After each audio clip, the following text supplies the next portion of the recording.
Good evening, everyone. We do have a quorum, and I need to let you all know that this is our first meeting where an absent board member is participating, and that's Ms. Kushner, who will be participating virtually tonight. And by board policy that we adopted last spring, she is a part of the quorum and will be able to participate in conversations and will be able to participate and vote. So you will hear a voice at times come out of the speakers without the actual person sitting here.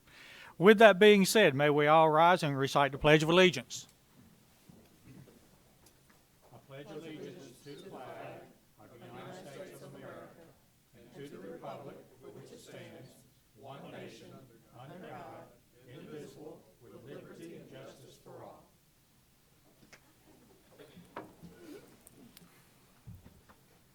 And we're off and running. We'll hear first from our superintendent, Dr. Merrill.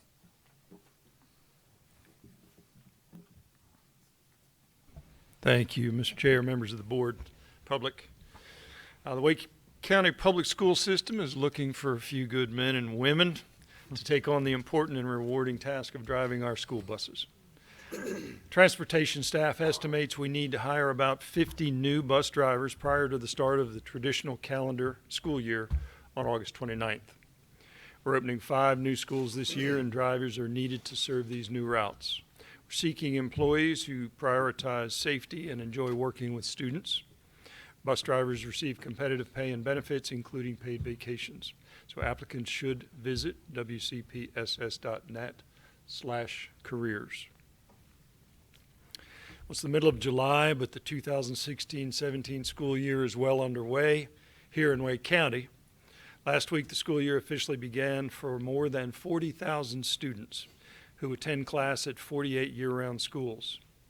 That included the opening of our newest school, Pine Hollow Middle School in Raleigh.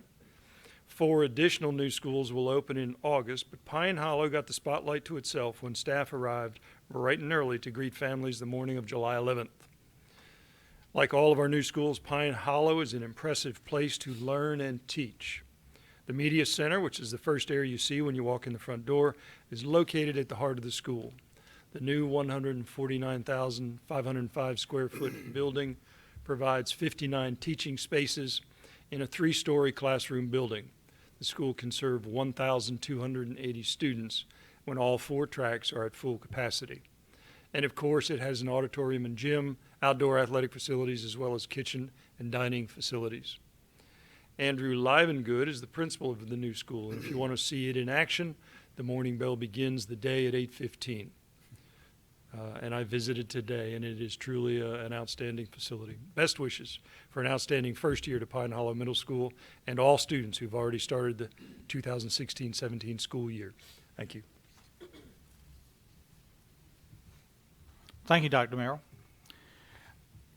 I have debated if I was going to make comments about the current election chaos that is going on, and decided that I need to. I'm speaking on behalf of myself. I'm not representing the board in this. They can chime in if they so please, but I'm speaking on behalf of myself. I want to review a little bit of the history of how we've gotten to where we are, because people either purposely misspeaking or mistaken in some of the things that are being said. The district lines that all of us ran under in 2011 and 2013 were designed by the Margiotti board with public hearings and public input. Elections were held under that with no challenges and no complaints other than about the results of the elections. In 2013, one of our local legislators, Neil Hunt, introduced and had passed a law redrawing districts, resetting terms, and establishing election years and even number years. No public input at all. That was done at the discretion of the people in our legislature. Almost immediately, legal challenges were filed.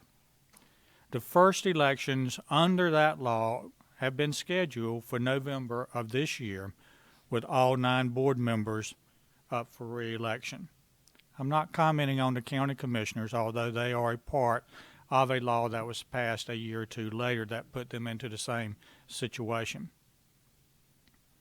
Just in July, this July, the U.S. Court of Appeals ruled that the new districts are unconstitutional. If you read that 59-page ruling, you will see language such as the rationale presented for the redistricting is utterly irrational and further has no logical connection to the justifications given. Utterly irrational and have no logical connection to why they stated that they did it. So where are we now? There's been lots of additional suits filed, motions filed, etc. Not suits, I'm sorry, motions. And we will be meeting with our attorneys in closed session tonight to get the latest updates and any recommendations on what, if any, steps we can take. Ironically, there are not many legal steps that we can take. This is about us, but the suit involves people that are not sitting on this board and people in state government not necessarily representing Wake County.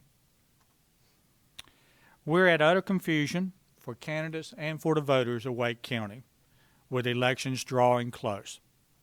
Nobody knows if we're running, what districts we may be running from, and what length those terms may be. It appears that a federal court, or Fieldberger and Tim Moore, will be redrawing our lines once again with no Wake County voter input. This is wrong. Whatever happened to local control of local elections? That has served our state well, and by going away from that, it has led to the chaos and confusion that we now find ourselves. Adding insult to injury, Wake County taxpayers are footing a bill for hundreds of thousands of dollars for lawyers to continue to fight this out in courts. Hundreds of thousands of dollars, just as we've gone through a work session talking about how to cut multiple millions of dollars from our budget. So what can be done? This board did reconfirmed our resolution in December 2015 that states our support for its current election method and current district boundaries adopted in 2011. That, again, was through a process that allowed for Wake County voters to have ample input. I would like our local delegation, Democrats and Republicans alike, to take a lead in telling the rest of the state legislature and Fieldberger and Tim Moore that we don't need them and we don't need attorneys hired by them drawing district voting lines for Wake County. There were voting lines established in 2011 that did have input from Wake County voters, and it would not cost a cent to go back to those lines. If that does not occur, I hope, me personally, that the elections for 2016 would be suspended until a suitable process that provides for Wake County citizens to have input into the process. And again, get this back to local control for local elections instead of outside courts and outside legislators telling Wake County how and when they are to elect their local officials. And so again, I am hoping that we'll start getting closer to a resolution here shortly. But right now it is in the hands of people outside of Wake County to tell us what to do. And again, if our local delegation could step up, I think they could put the word out for people to back off and inform the Court of Appeals of what could be a mandated ruling to get us back to the 2011 districts. And with that, I'll hush and let us move on to other things. I'm going to start with Ms. Felton. Happy to start. I visited Pine Hollow on Monday, and it is very impressive, and it's very exciting to watch. They have a virtual tour if you want to go online, and they show you this great facility, but I really wanted to see it with the students. And what I observed was a lot of the 4Cs, okay? There was great collaboration among students. I visited an English, a social studies, and a math class. And they were all working together, and nobody was off task. That's not what I remember when I was teaching, but I mean, they were all engaged. They were all engaged in what they were doing, and they were excited about it. And I did have a nice tour, and it is an incredible facility. I think it needs some signage to let you know which which turn you need to make. I ended up at the baseball field, which was very, nice to see. They have a great soccer field and a great baseball field, but I didn't take the correct turn at first, but it was exciting to go there. And also, I guess Panther Creek is working on year 10 of its existence, which is kind of hard to believe. But then I think back, and the middle school or junior high that I attended just had its 50th anniversary. And the high school that I attended will soon have its 50th anniversary. So it's nice to see these schools and how they have maintained themselves and their staffs, and it's just it's great to be in Wake County. That's all. Thank you, Ms. Felton. Dr. Martin. All right, I'm going to go this way. You ready? Ms. Johnson-Hostler. My apologies. I'm suffering with my allergies today, and it just all of a sudden hit me. So I will be brief. First, I will say I had the great opportunity last week to attend the summer spike kickoff for our summer feeding program. Many of you know that I've had the great opportunity to work with fellow commissioners on food security in Wake County. So I promised them that I would remember to remind people that if you have not shared with your networks the number of summer feeding sites, please do. It's free feeding for students up to age 18. So please, if you've not done so, please share that with all of your networks so that we can ensure that we're reaching the students, this summer through our summer feeding program. The second thing I'll mention is I also had the great privilege, which maybe this is a little bit of exhaustion too. I had the opportunity to spend a little over 48 hours with 215 students this weekend at a summer youth leadership camp that I was, as always, very impressed by our students. This was the first year we also had several Wake County teachers also come and join us for a little bit to see kind of the things that we're actually teaching and sharing with our students over the summer. There were many highlights from our students, but one of the things I'll say each year is the biggest highlight for me is our students in the Shark Tank. And it reminds me that our students were already had the abilities to practice the 4Cs. I think one of our speakers earlier today said it best, and so I'm going to start saying this. It was led by our students and guided by mentors, and we call them adult allies who shepherded that weekend, and we had businesses who were there to actually see our students through the Shark Tank. And so I will share with you the winning idea, or my favorite idea, I should say. It's called a lit box. And so for our students, they'll know what that means because it's a slang term, but it was a box that they created that everything you needed for a party would be in that box. The second thing that was my favorite from the students is they created a chemo patch, very similar to other patches that have slow release for medication. And so they did mock-ups of what these items would look like, how they would market them, who they would market them to. And so the chemo patch was a slow release of the medication that allowed the person going through chemo to still live somewhat of a viable life outside of a facility. And so for me, that's an example of what our students have the capability to do when they are able to actually lead, and us as adults can sit back and watch them actually implement the 4Cs. And they actually had to work in small groups. I had to sleep on mattresses at college campuses, so I think my allergies and my body are exhausted. I told people the mattresses are about, maybe 3 to 4 inches thick, but it's worth it to watch our students actually put on display their commitment to learning and education throughout the summer. And so hats off for all the adults who supported us with the 215 kids this weekend. Thank you. Mr. Hill.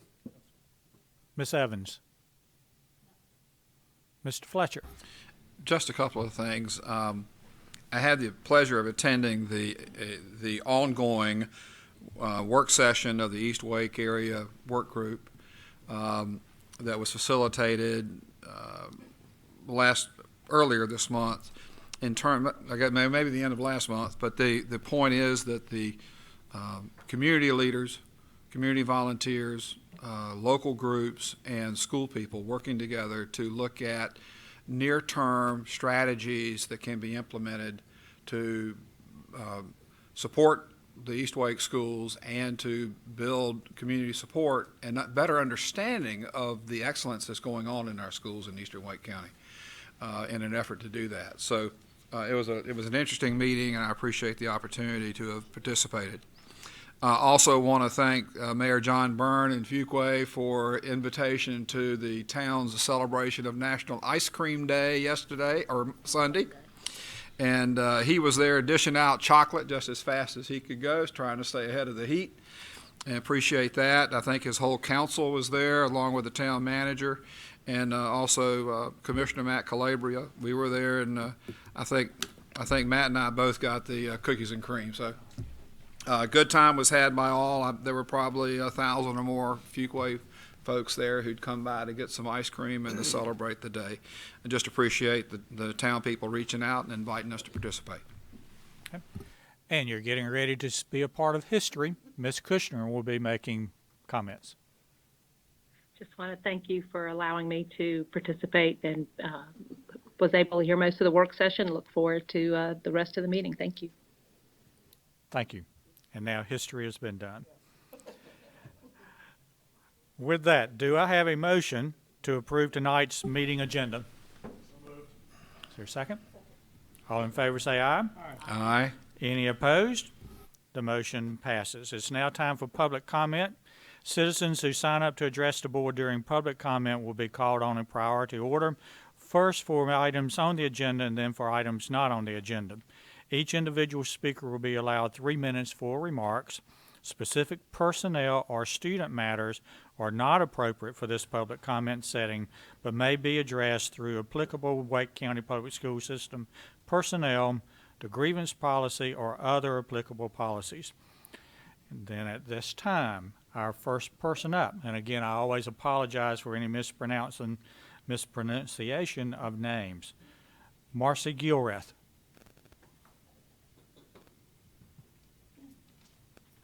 I apologize. I am speaking on behalf of Marcy Gilreath. I'm Holly Autry with Pediatria Healthcare for Kids. Good evening. Thank you for the opportunity to speak. Again, I'm with Pediatria Healthcare for Kids. We provide home nursing services to many of the medically fragile kids here in Wake County.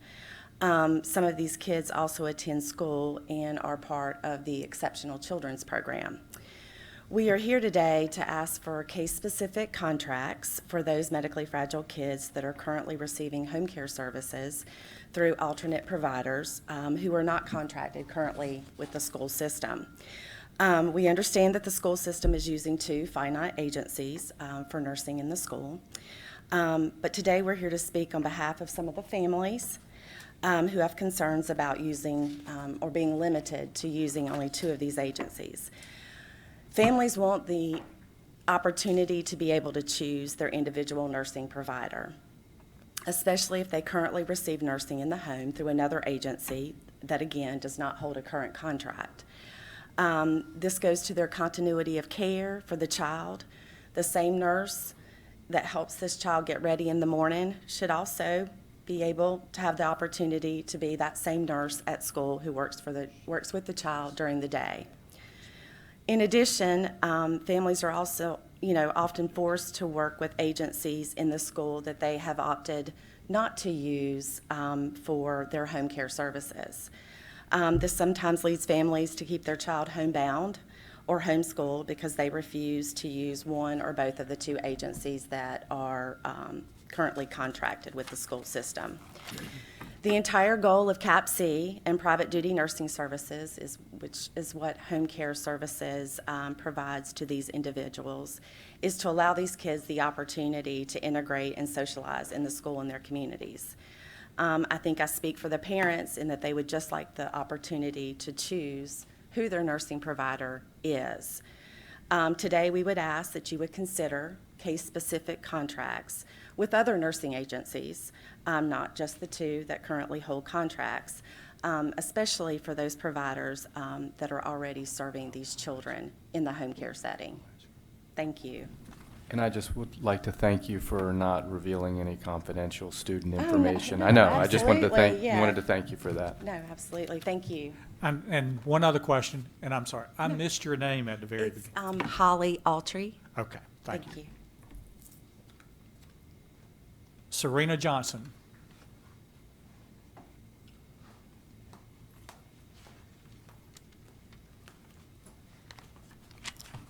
Hello, I'm Serena Johnson. I'm a parent of a child that's currently receiving services, nursing services in school. And I've been given a list of 2 agencies to use for my child that I'm not satisfied with. And I would like to have the option to choose the care of my child myself, who nursing services is going to provide her health care in school. I have some concerns about parents who aren't able to make it at this time, who have concerns themselves about their children, and what are our rights. You know, I saw you mention as far as like the voting districts and people being able to make decisions on what the voting lines are, the public doing that. And the decision that was made for the 2 agencies, I was given no notice of changes or any wanted changes for services to be changed through Wake County. So I would like the parents to have a choice in a matter of who cares and what happens with their child inside the school system. Because the consistency does make a difference. Our children are just like you know, as far as your kids, even though they have the special needs, they know who their nurse is. They have that level of comfort with them. So to say that I would have to have a different person, depending upon who's available that day, to care for her at any given time, that takes away our right of choice. So I wanted to know exactly like how is this even decided, and how many kids in the Wake County system that has special needs are currently going to be going through these services, and has the number of nurses for those 2 agencies that have been selected for our staff, have we looked at how they're going to adequately care for this amount of kids within the Wake County school system? How is that going to happen? Thank you. Nakima Clark.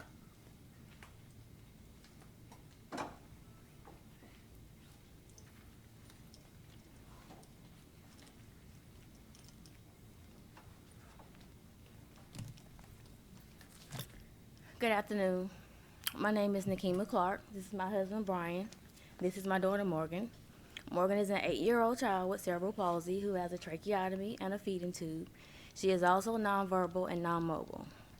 This year, Wake County has made a decision to only allow 2 agencies to provide these services without parent input. Morgan is receiving nursing care as a related service to attend school. While it is Wake County's responsibility to ensure Morgan receives proper education according to her IEP, it is our responsibility as her parents to ensure that she receives and is provided proper health care. Myself, being a Wake County employee, I know that we only want the best for all. And while these agencies aren't employed through Wake County, they are a reflection. I have been made aware that the recommended agency cannot and refuses to accommodate my nursing needs in regards to Morgan. While there is an abundance of additional information to support these findings, here are a few. The effect that do nursing has on a child, both behavioral and health-wise. Nurses who have been sent to me with no tracheotomy experience. Employment of my current nurse who has been with me for 5 years. The professionalism of the agency, their staff, and their nurses. The effect it has on me and my workday productivity as I sit and wonder if my child is being properly cared for. I do also know that there is a nursing shortage for home health care, which makes it difficult for these 2 agencies to provide the adequate and qualified staff for all the kids who receive these services. Each student in Wake County who receives nursing care does so on a different basis. It is my plea to you today that it be taken into consideration that parents have the ability to choose their own agency on a case-by-case basis. Thank you. April Deans. April Deans.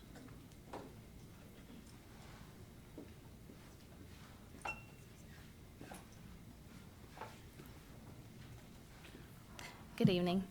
My name is April Deans. I'm the Clinical Director of Nursing with PSA Healthcare. And I have with me, she's behind me, this is Tiffany Morones, and she is one of the parents that would like to speak also on behalf of this issue. Hi guys, I'm Tiffany Morales. I apologize, I was not here in time to sign up, so thank you for letting me step in for April. As Morgan's parents,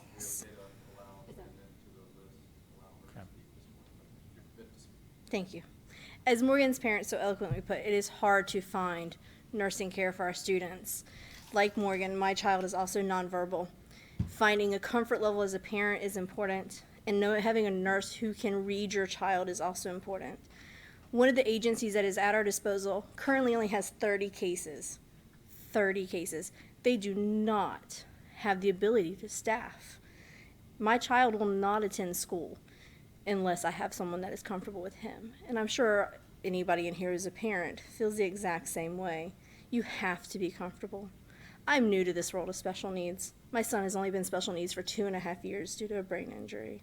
So it's really scary for me to think about not only moving away from an agency that is the only one I've ever worked with, who has fought with me and for my child, to an agency that doesn't know us, doesn't have staffing capabilities, or another agency who the nurses have only had complaints about.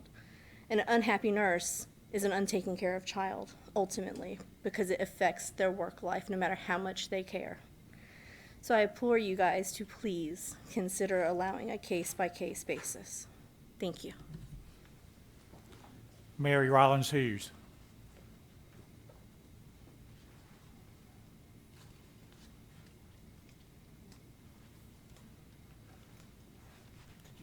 Hello, I'm Mary Rollins Hughes, and I'm here to represent patients and families of PSA Healthcare. PSA has been a provider of nursing services to special needs children in the Wake County school system since 2002. That's 14 years. This past school year, we serviced 8 students. This year, PSA was excluded from the contract, along with another provider. PSA received a letter stating that we would no longer be a provider, and the parents received a letter that they must choose between the 2 agencies listed. The issues are parents were not given a choice, as you can tell tonight from many parents that are disgruntled about the fact that they were not given a choice for their child. Some parents have worked with one or both of the agencies that are now contracted and have left those agencies due to reasons of services and care providers in those agencies. Having to work with 2 agencies are hard for families and for nurses to juggle, along with the many other agencies these families have to deal with. And it's also a problem with continuity of care. PSA has served some of these families and patients for 2, 4, and one patient as much as 10 years. So for them to lose that nurse that they've had, that their child feels comfortable with, is very uncomfortable for them. So I appreciate your time to listen to these families and their concerns.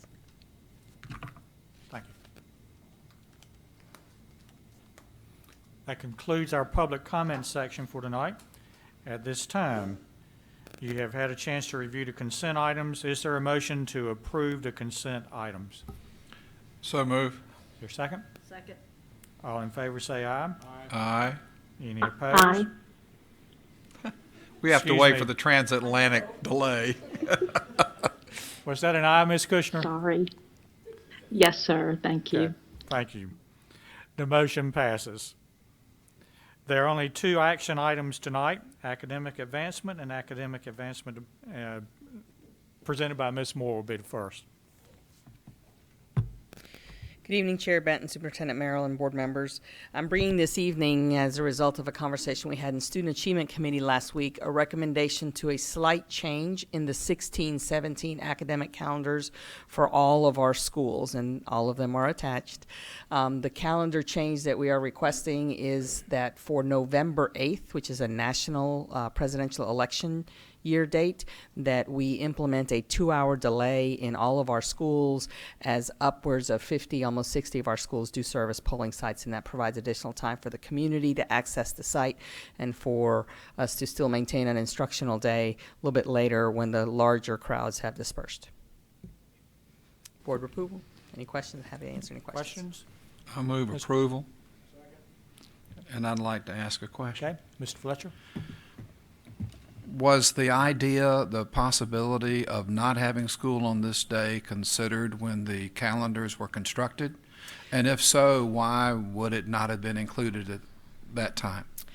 We had an extensive discussion during the adoption a little bit over a year ago around the 16-17 calendars, and you may recall that based on the current legislation and the restrictions that are imposed on school systems regarding the first available date to start school and the last available date that students can be in session, then when we added up all the available Mondays and Fridays between the date that we could, earliest date we could start and the latest date that we could go, we had 184 Monday through Fridays in order to include 180 days of instruction.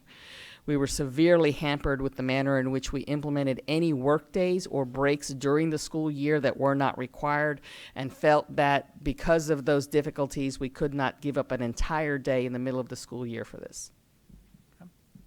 Additional Thank you. questions? We've had a motion and a second. All in favor, say aye. Aye. Any Aye. opposed? Oh, She got it. hold on. She did say aye. Thank you. Thank you. Our second item is also academic advancement. Mr. Kingsley will be talking about the William and Ida Friday Institute for Educational Innovation contract.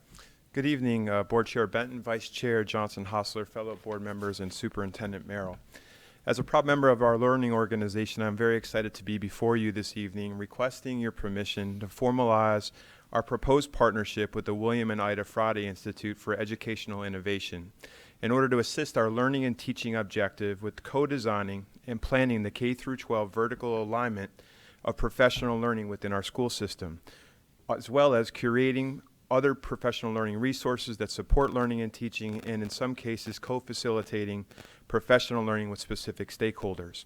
We have been very intentional with refocusing what professional learning looks like in Wake County Public School System, using our strategic plan as its compass, ensuring that we make every effort to guide our school and district level leadership, all instructional support members, and most importantly, our teachers, with opportunities to align how we support one another and learn more deeply about the shifts our strategic plan require of us. Specifically, this professional learning is focused on helping all of our stakeholders understand, design, and implement instruction that promotes learner agency for teachers and students through the 4 C's: social emotional learning and digital learning. The groups that I, at a high level, outlined earlier will benefit from this partnership in the following ways. District leadership, which encompasses our superintendent, our chiefs, assistant superintendents, and area superintendents, as well as principals, assistant principals, and coordinating teachers. Over 500 people will receive a sequence of learning that's both face-to-face, role-specific, and job-embedded.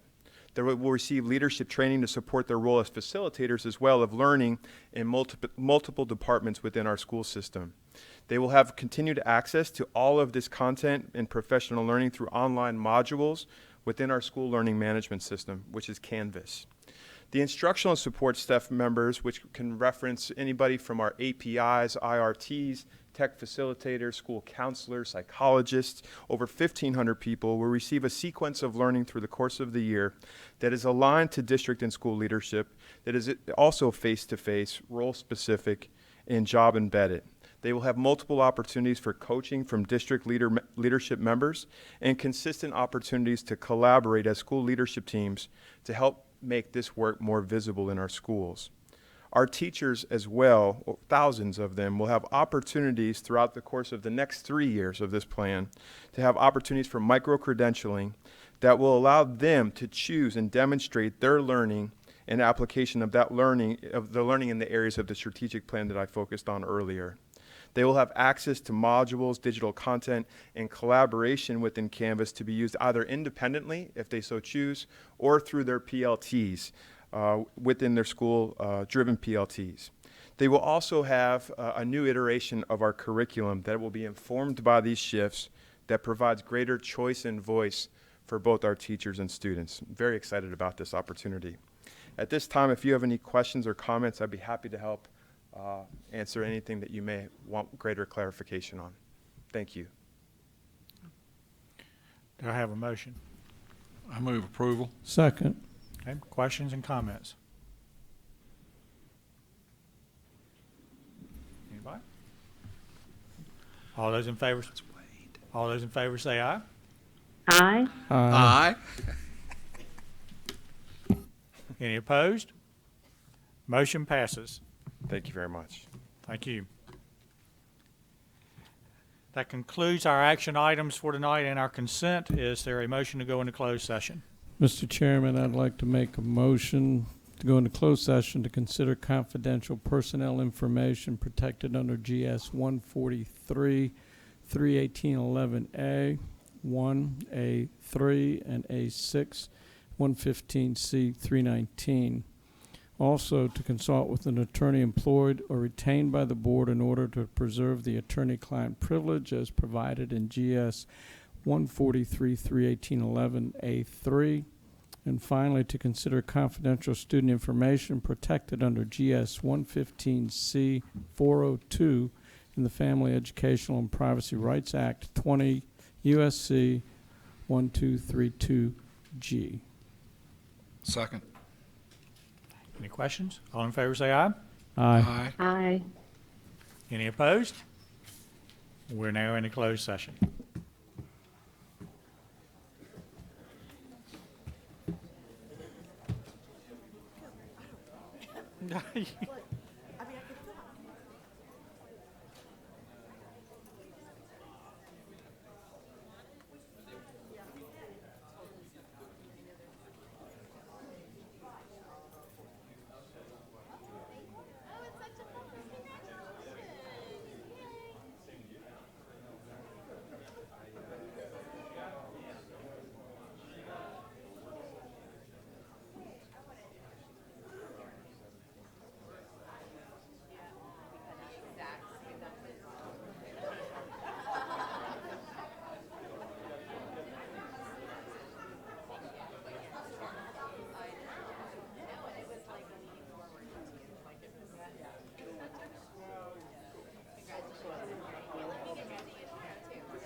I will ask about